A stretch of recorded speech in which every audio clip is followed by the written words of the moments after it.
So now let's say the two of you split up, right? Now you're 50% you, 50% him.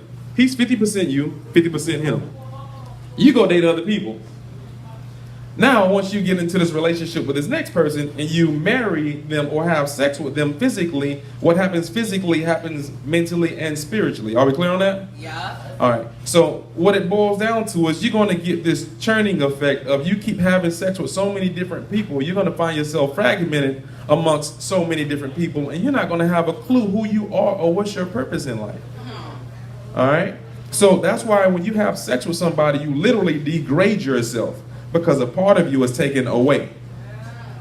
All right? So make sure that every time you decide that you're ready to have sex with somebody, that person is going to be the last person that you have sex with, so you can keep that person with you for the remainder of your life. Because when the two of you have children, all those energies that you haven't had a chance to defrag from are going to be into your kids. So they may not be your traits or even his traits, but the traits of the people who you have been with, since you've been fragmented among so many different people and you have so many different people within you.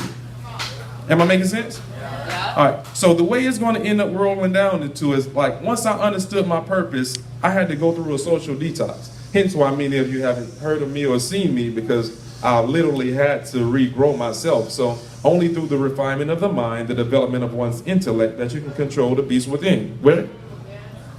So the more information I started gaining and becoming more enlightened, I began to understand my purpose, because I stopped giving parts of me out and I continued to grow. So once I found myself and understood who I was and what's my purpose and what's my mission in life, it made it easy for me to do what I was commissioned to do. All right, so just imagine how many of us are single-handedly sabotaging our entire life, and we're not even really being productive. So to live is to be productive. To exist is to barely hold on and to stay struggling. Are you aware of that? Yeah. So if you're not producing positive fruit, what do you think you're doing in life?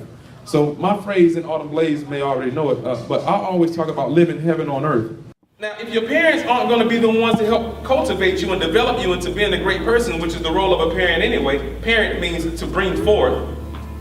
Instead, they bring him 10 steps behind, because now he has all this baggage, all this emotional baggage that he's going to have to deal with until he finds somebody to help him get rid of it. Oh, you know, I think it was interesting how he was saying that, you know, a lot of the baggage that the parents have come from the parents before that and the parents before that, you know.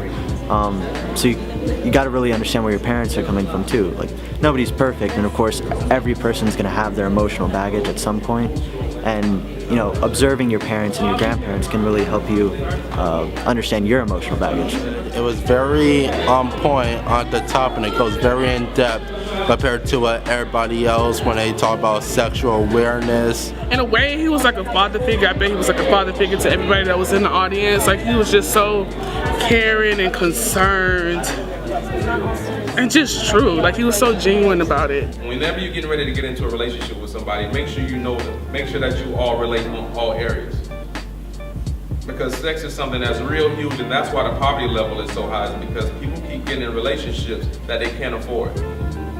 And men keep selling these dreams to young women, and these women keep buying these dreams, letting these men into their life, producing children, and both of them have so much baggage. I mean, he really gave you something to think about versus, like you said, just AIDS or pregnancy, what you can get from having sex.